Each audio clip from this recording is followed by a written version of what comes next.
perspektif teoritis terkini tentang kota dan masyarakat. Selama 30 tahun terakhir, pemahaman sosiologis kita tentang kota telah mengalami perubahan besar. Sejak awal sosiologi berkembang di tahun 1970-an, paradigma semut atau cara pemahaman yang dominan dalam penelitian perkotaan adalah teori ekologi manusia. Teori ini yang dikembangkan di University of Chicago menafsirkan kehidupan dan bentuk kota sebagai perpanjangan dari proses alam. Asumsi terpenting ekologi manusia adalah bahwa kota itu seperti isme organ hidup yang terdiri dari bagian-bagian yang paling bergantung, bagian-bagian atau kawasan alam. Kota menurut teori diatur dalam pola yang teratur dalam kawasan pusat bisnis yang dikelilingi oleh lingkaran konsentrasi penggunaan lahan lainnya. Perubahan pola penggunaan lahan atau lokasi pemukiman dianggap didorong oleh persaingan memperebutkan ruang di mana kelompok yang didapat menawar lebih banyak untuk ruang dapat memperoleh lokasi yang lebih baik. Pola norma sosial yang membedakan kehidupan perkotaan dari kehidupan pedesaan dianggap sebagai hasil dari lebih besar, lebih padat, dan lebih heterogen. Kemunculan ekonomi politik. Pada tahun 1970-an, beberapa sosiolog Prancis mengalihkan perhatian mereka ke studi perkotaan, dan beberapa dari karya awal ini diterjemahkan untuk audiens yang berbahasa Inggris. Sosiologi Prancis mencoba memahami hubungan antara fase real estate, pemerintah, dan kebijaksanaan sosial, dan mengakibatkan pergerakan besar di perkotaan. Sumber inovasi lain adalah karya ahli geografi dan sosiolog Inggris yang studinya membantu menafsirkan kembali masalah perkotaan. Tulis-tulisan baru ini memicu serangkaian konferensi dan publikasi yang mempertemukan pria sarjana seputar agenda penelitian bersama perspektif teoritis yang dikenal sebagai ekonomi politik. Label lain untuk perspektif muncul termasuk neo-Marxis, neo-Weberian, dan sosiologi perkotaan baru. Munculnya pendekatan politik ekonomi di Amerika Serikat mungkin dapat dimulai dari tahun 1976 ketika Harvey Mills menerbitkan artikel yang dimulai koleksi ini, Kota sebagai Mesin Pertumbuhan Menuju Ekonomi Politik. Tempat kemunculannya sangat simbolis karena jurnal di mana ia muncul di American Journal of Sociology didirikan oleh manusia yang berbasis di University of Chicago, ahli teori ekologi, sementara Watts menggunakan ekonomi politik untuk menjelaskan pertumbuhan perkotaan. Sejumlah sarjana lain menggunakan ekonomi politik untuk menjelaskan penurunan popularitas perkotaan, pembangunan kembali kota, masih adanya kemiskinan, dan ketidaksetaraan rasial. Berbagai aliran penelitian berpusat pada dua prinsip, bahwa ekonomi kapitalitas menyusun peluang yang menghasilkan akses yang berbeda oleh kelompok sesuai lokasi, dan bahwa perubahan ekonomi mempengaruhi kehidupan politik dan sosial. Agenda penelitian yang muncul dari studi-studi tersebut menunjukkan fenomena restrukturasi ekonomi sebagai kunci untuk memahami permasalahan perkotaan. Dari tahun 1940-an hingga 1970-an, pada puncak ekonomi manufakturisme, Fordisme mendominasi. Fordisme melibatkan interaksi vertikal dari manufaktur dengan gaji yang umumnya baik dan jarang pengaman sosial dari layanan pemerintah. Bayangkan pabrik Ford yang luas dengan biji besi masuk di salah satu ujungnya dan mobil baru keluar di ujung lainnya, dengan karyawan yang bersertifikat yang bekerja perusahaan hingga pensiun dengan gaji tinggi dan tunjangan yang baik. Pabrik tersebut mewakili investasi yang sangat besar dibangun untuk memproduksi jutaan mobil standar, dan para pekerja berulang kali melakukan fungsi khusus di jalur perakitan. Rezim Fordisme berangsur-angsur digantikan oleh rezim produksi yang fleksibel, kadang disebut post-Fordisme. Alih-alih perusahaan yang besar terintegrasi secara vertikal, produksi yang fleksibel menumbuhkan jaringan perusahaan kecil yang memproduksi suku cadang untuk Nanciklenwicki satu sama lain. Bayangkan sebuah perusahaan elektronik yang kontrakan penyediaan kecil yang membuat sirkuit dan mengirimnya untuk dirakit menjadi beberapa produk berbeda. gender dan penelitian perkotaan. Sosiolog perkotaan secara tradisional melihat kota melalui lensa ras, etnis, dan kelas sosial. Sampai tahun 1980-an mereka jarang membahas atau mempelajari cara-cara di mana pria dan wanita menjalani kehidupan yang berdua atau mengalami realitas yang berbeda. Studi awal gender terutama yang berasal atau mengalami realitas yang berbeda. Studi terutama yang berasal dari ahli geografis feminin di Inggris Raya dan Kanada menyukai perbedaan empiris dalam keseharian kedua jenis kelamin. Postmodernisme dan teori perkotaan. Apakah kota abad ke-21 secara fundamental berbeda dari kota abad ke-20? Beberapa analis perkotaan berpendapat bahwa telah terjadi perpecahan dari masa lalu yang begitu penting untuk mengantarkan era baru, era postmodern. Ada beberapa definisi 5 tentang postmodern yang ada pada beberapa tingkatan dari yang konkret hingga abstrak.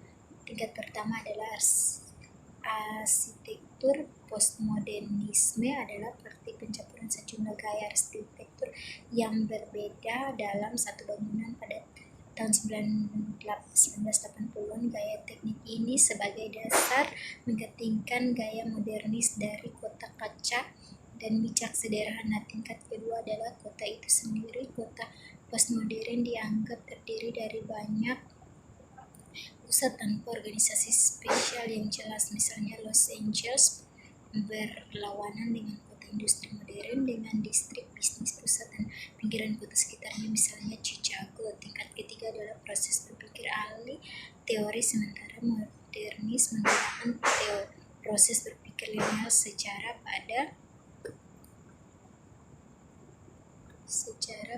kemajuan dan mencoba memahami mengapa sesuatu terjadi. Postmodernis menggunakan proses berpikir potong dan tempel atau bunga rampai, melihat banyak realitas yang saling bertentangan secara bersamaan dan tidak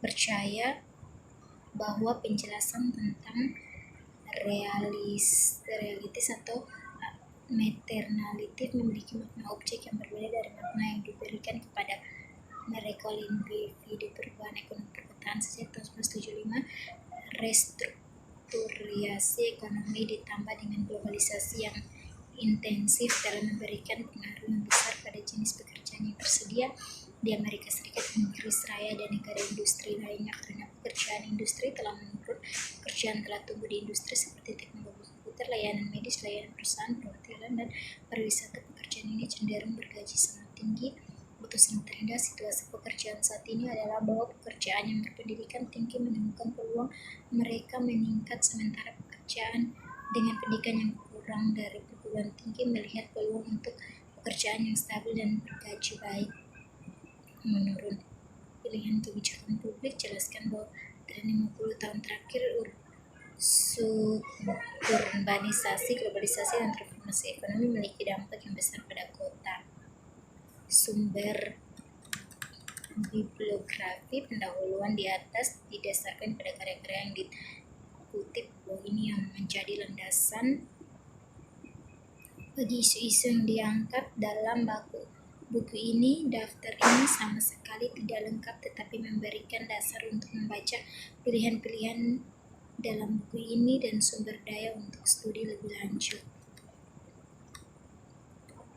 Kota sebagai mesin pertumbuhan menuju ekonomi politik di tempat. Dari kota, tempat perkotaan atau metropolis telah menghasilkan analisis konvensional dari sistem perkotaan dan masalah sosial berbasis perkotaan. Biasanya dapat ditelusuri ke rumusan klasik yang sangat masuk akal tentang angka kepadatan dan heterogenitas. Pada tahun 1938 telah ada kecenderungan yang terus berlanjut bahkan dalam formal yang lebih baru.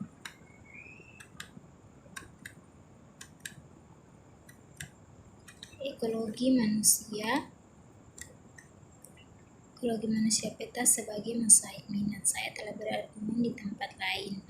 Menurut Lodge tahun 1967 sampai 1973 bahwa setiap bidang tanah mewakili suatu kepentingan dan bahwa setiap lokasi tertentu dengan demikian sebagian merupakan kumpulan dari kepentingan berbasis lain. Artinya setiap pemilik tanah atau orang yang sebaliknya memiliki kepentingan dalam penggunaan perspektif sebidang tanah tertentu, memikirkan masa depan tertentu untuk bidang tersebut yang entah bagaimana terkait dan kesejahteraan sendiri. Jika ada kepemilikan sederhana, hubungannya langsung sejauh mana potensi keuntungan tanah ditinggalkan kekayaan sendiri meningkat. Dalam kasus lain, hubungannya mungkin lebih halus, seseorang tertarik pada parsel yang berdekatan, dan jika penggunaan yang berbahaya muncul, parselnya sendiri mungkin direbutkan. Yang lebih luas lagi adalah munculnya kepedulian terhadap kumpulan bidang. Orang melihat bahwa masa depan seseorang terkait pada masa depan dari wilayah yang lebih luas, bahwa kenikmatan finansial di masa depan yang mengalir akan bidang tertentu akan berasal dari masa depan umum terdekat agregat bidang. Ketika ini terjadi, peran kami yang merupakan gambaran komunitas.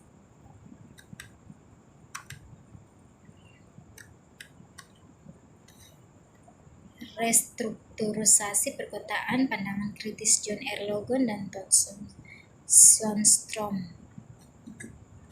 Kegagalan ekonomi terencana terpusat di Cina, Eropa Timur, dan Uni Soviet telah menarik perhatian dunia. Ketika reformasi berorientasi pasar telah menyebar di negara-negara tersebut, disertai dengan perubahan politik reaksi dalam restrukturisasi perkotaan, restrukturisasi perkotaan dan ekonomi imperatif.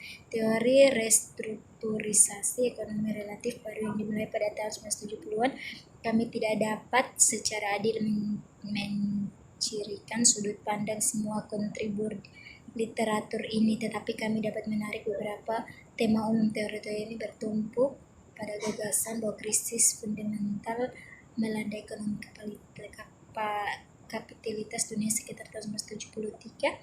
Restrukturisasi adalah upaya sistem untuk menyelesaikan krisis.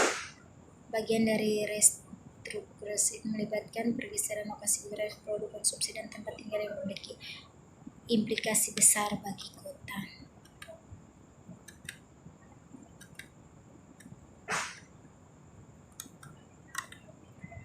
Dan logika global menjadi variasi nasional.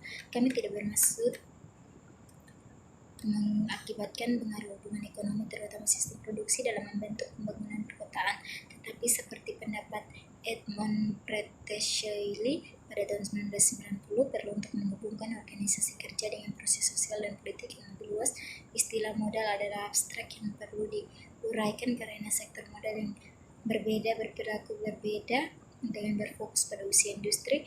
Pratteshelly berpendapat para ahli teori transisi dari Fordisme produksi fleksibel telah mengabaikan sektor utama ekonomi yang tidak pernah mengadopsi metode produksi Fordis, termasuk sebagian besar sektor jasa, termasuk modal keuangan, produksi militer, struktur publik, dan perumahan. Bahkan di dalam industri, sektor-sektor besar termasuk barang-barang produksi seperti industri perkakas dan cetakan tidak pernah dicirikan oleh metode produksi massal Fordis. Ruang dan status. Sepanjang sejarah dan lintas budaya, tata ruang, arsitektur, dan geografis telah memperkuat perbedaan status antara perempuan dan laki-laki. Petik kecil tentang habitat dilihat melalui lensa gender dan status adalah subjek dari pertanyaan ini. Perempuan dan laki-laki dipisahkan secara spasial sehingga mengurangi akses perempuan ke pengetahuan, dan dengan demikian status perempuan yang lebih rendah dibanding laki-laki. Ruang gender memisahkan perempuan dari pengetahuan yang digunakan oleh laki-laki untuk menghasilkan dan memproduksi kekuasaan yang istimewa. Konstruksi sosial ruang. Para ahli geografi telah pendukung paling vokal dari integrasi ruang ke dalam teori sosial merupakan pendapat tidaklah masuk akal untuk memisahkan proses sosial dan spasial. Untuk menjelaskan mengapa sosial terjadi adalah menjelaskan mengapa itu terjadi di tempat itu. Ruang penting untuk sosial. Hubungan sosial ada hanya karena proses sosial dan aspek spesial dan sosial dari fenomena ini tidak dapat dipisahkan.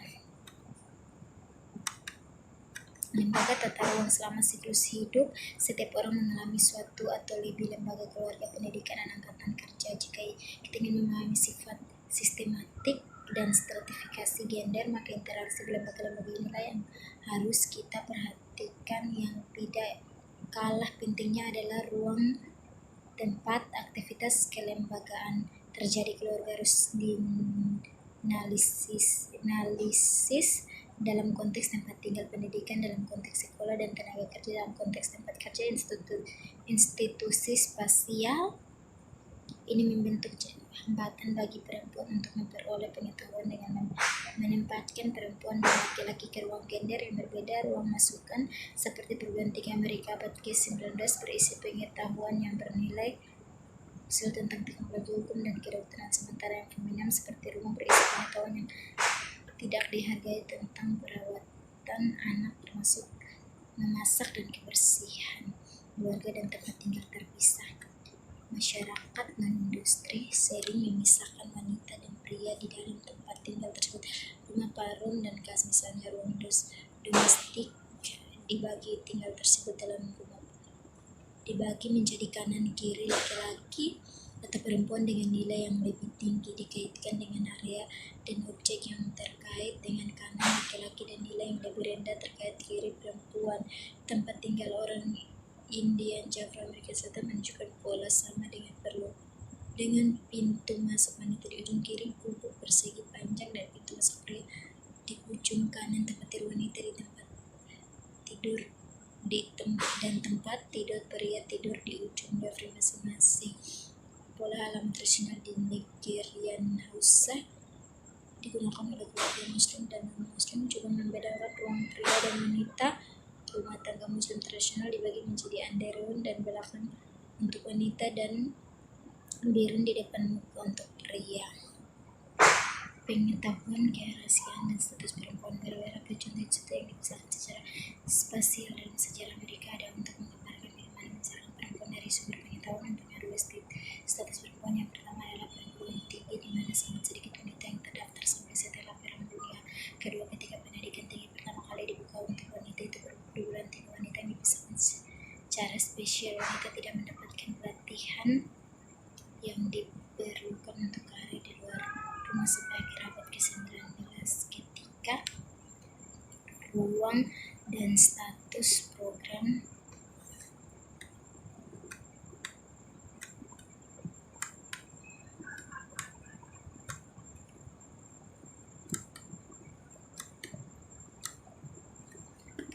profesional menjadi pendidikan bersama konferensi baik terjadi pada hak perempuan untuk berbagi ruang dan pengetahuan yang sama dengan laki-laki.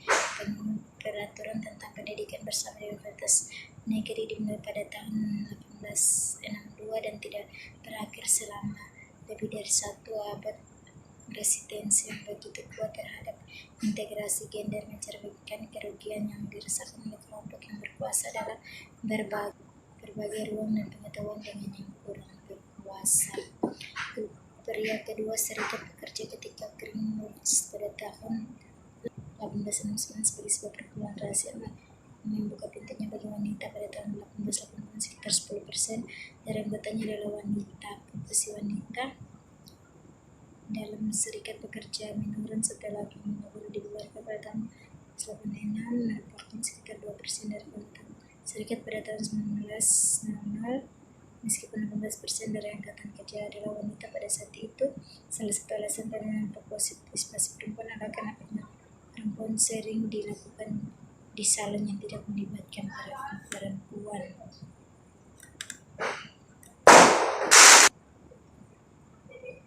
Pria kedua adalah serikat pekerja ketika Knights of Labor pada tahun 1869 sebagai sebuah perkumpulan rahasia membuka pintunya bagi wanita. Pada tahun 1880-an sekitar 10% dari anggotanya adalah wanita. Profesi wanita dalam serikat pekerja menurun setelah Knights of Labor dibubarkan pada tahun 1886. Wanita merupakan sekitar 2% serikat pada tahun 1900. Meskipun persen dari angkatan kerja adalah wanita pada saat itu, salah satu alasan penurunan partisipasi perempuan adalah karena pertemuan serikat yang sering dilakukan di salon yang tidak melibatkan perempuan. Mungkin ini saja sedikit penjelasan dari saya. Sekian dan terima kasih.